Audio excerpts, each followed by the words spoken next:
Hello friends, and welcome back to episode 2 of my Create This Book 2 series. Today I'm working through 4 different prompts.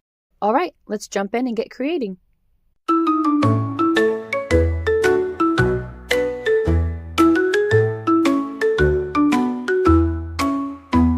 So the first prompt is to create activity, and I was in a nostalgic mood, so I thought I would make some Polaroid pictures.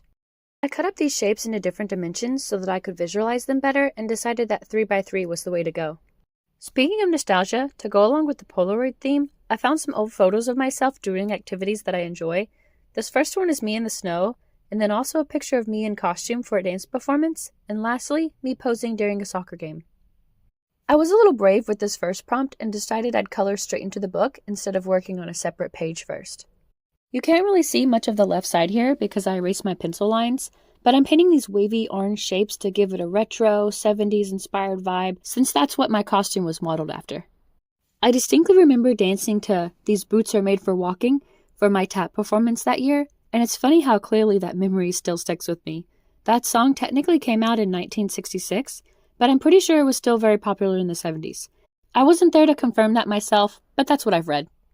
I remember being completely in love with that outfit and growing a new obsession for that song after hearing it 100 times during rehearsals. Next, I'm coloring some snowflakes using a pink that matches my jacket from the photo and a blue pulled from the background.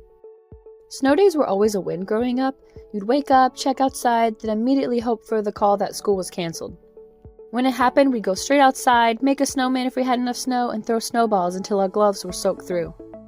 Nothing fancy, just cold hands, red cheeks, and then rushing back inside when it stopped being fun. For this last Polaroid, I'm drawing green soccer balls. I was never a very sporty person, but out of all the sports I tried, soccer was probably the one that I had the best chance of actually being okay at. I wasn't amazing by any means, but I could sometimes keep up, and that felt like enough. That said, there was that one time I accidentally scored a goal for the other team, which is honestly pretty on brand for me. Let's just say that after that, my soccer career was pretty short-lived, but I still have a lot of fun memories from it. Even the things we aren't great at tend to stick with us, and I kind of love including those moments too. And just like that, the first prompt is complete. I hope you enjoyed this little trip down memory lane. Next up is to create handprints. I tried my hands and they looked a bit big for the page, so I thought I'd bring in my daughters for this one. Plus, I wouldn't mind having their cute little handprints saved forever anyways. Okay? Oh, isn't that cool? That tickles. It tickles? Yeah. Cool. It's all yellow. That's right. So we're going to put your hand in here again. Why? Because I want it in the book. Oh, what? Yeah. Now, what you're going to do is put it right here. Oh, I love it! My hand. Yeah, look at that. Thank you. That was amazing.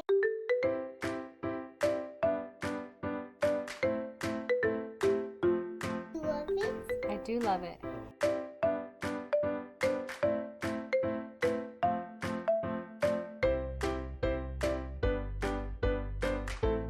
Okay. I do want this one. Okay. Wait. Oh, watch out. There's pink there. Okay. Your hand is big. Yeah, my hand is big, huh? Okay, Evie, let me see. Yeah. Evie, let's do you. Evie, I'm so sorry. Put your hand. Open right there. Open your hand. Open your hand.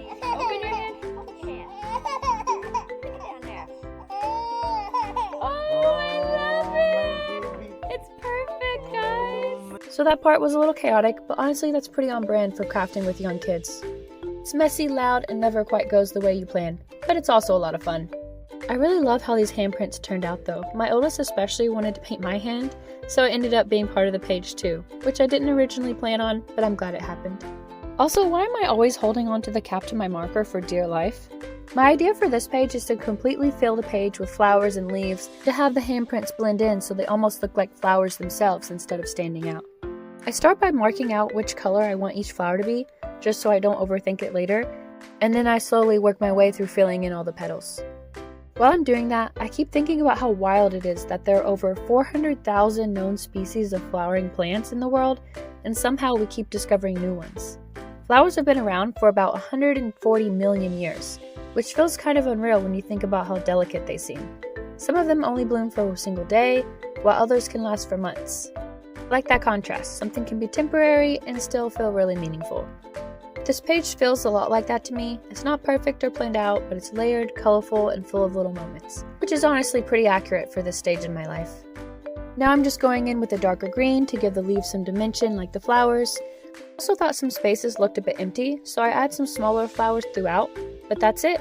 I adore this page and how the sweet handprints fit into it.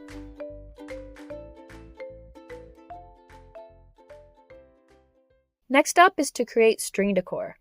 For this one, I'm grabbing some of my least favorite yarn, I promise there's a reason, and a crochet hook from my adorable Pusheen pencil holder. I start by making what's called a magic ring. It's basically a slip knot that you can crochet into and tighten later, which makes it way easier to add stitches while you're working.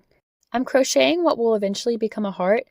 I didn't actually learn how to crochet until college. I was scrolling through Pinterest one day and saw this adorable crochet cat, and I became immediately obsessed with the idea of making one myself. So naturally, I went straight to YouTube and taught myself, which is kind of funny because both my grandmothers crochet, but I didn't even realize that until after I told them about my new hobby. Since then, crochet has been one of the things that I always come back to. I pretty much always have a project going, even if it's just something small like this. It's one of those hobbies that looks calm from the outside, but you're actually counting in your head the entire time and hoping you don't mess up. And yes, this is real-time speed.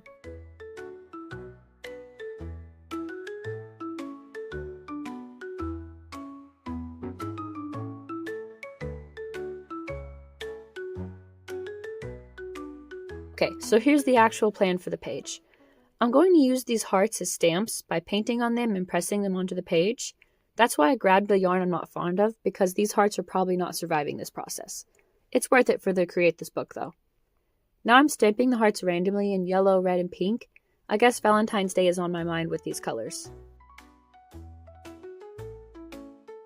At this point, the hearts are kind of giving balloon vibes. So to keep things on theme with the string prompt, I grabbed some matching thread and decided to glue them on as balloon strings. I genuinely don't know if this is entertaining or if it just looks like I'm aggressively making a mess. I keep adding more glue and more thread and my fingers are getting increasingly sticky and less cooperative. But honestly, I'm having a lot of fun. And this is where I fully lose control. My hands are too sticky. I was feeling pretty clever about using real string for the strings, and then I immediately covered the entire page with Mod Podge so it doesn't fall apart. And with that, we can officially call this page done. Okay, last prompt of the day, create a design. I'm not super into fashion or room design, so I decided to redesign my channel logo instead. I actually had my current one made on Fiverr years ago, and I still like how minimal it is, but I figured it couldn't hurt to try designing something myself now.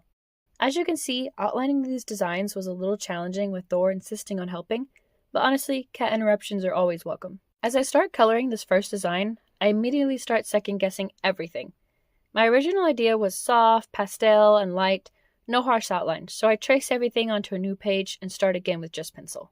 Which means I then have to erase those lines so that they don't show through the markers. Great for the final result, but terrible for the camera. Once I start coloring again, I like it a lot more. This first design is super simple. It's just my channel name inside of a fluffy cloud. Next up, I design a cat sitting on a moon. Here I'm trying to create an outer circle of pink and blue, and I attempt some alcohol marker blending.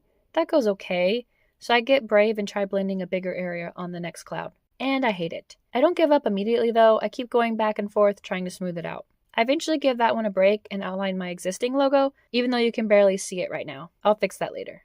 I'm also aware that I said no harsh outlines, and then I immediately added black lines back anyway. At this point, I'm regretting my choices, so I try to save it by adding cute doodles, flowers, a cat, and some white highlights, because white highlights fix everything, or at least that's what I tell myself. I switch back to the moon design and start adding flowers, and suddenly everything is going much smoother. The pale pink flowers on the bright blue moon feels really whimsical, and now this logo is coming together way faster than the cloud.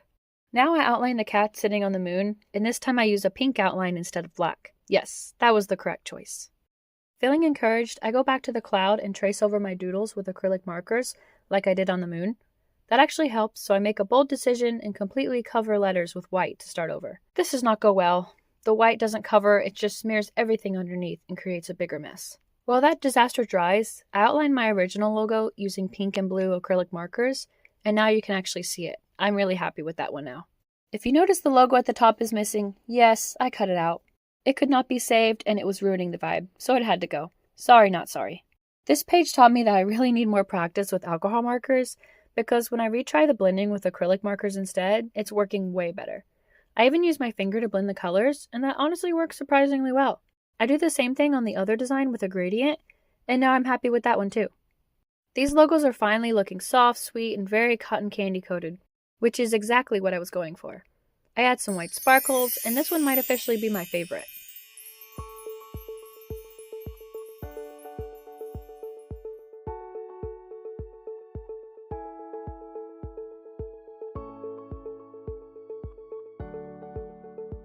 I give this cat one pink eye, the cute kind, not the medical kind, just to make her a little different. At this point, I'm just bouncing around doing final touches, adding letters, fixing shapes, and giving everything those little eye shinies that somehow make the characters feel alive. This is my favorite stage where everything suddenly starts feeling finished, all at once. Does anyone else find it weirdly satisfying to watch these get cut out at a high speed, or is that just me? Now I'm testing out the arrangement of the logos on the page, and I'm missing the one that I scrapped earlier, so I decide to try it again. This time I skip the alcohol markers completely and go straight in with the acrylics, keeping the design mostly the same but switching the letter colors. Honestly, this was my third attempt and I was tired. I'm not someone who enjoys repeated tasks. I don't find it relaxing, just boring. But I kept thinking about this logo even after I scrapped it, so I'm glad I gave it one more shot. And now it's done, and I genuinely can't pick a favorite. If you have one, I'd love to know which one it is. And with that, another 4 prompts are complete. We did create activity where I made some Polaroids, create handprints and captured my daughter's handprints, string decor where I created a crochet stamp and made those into balloons, and create a design where I designed multiple new logo options. See you next time. Bye, friends.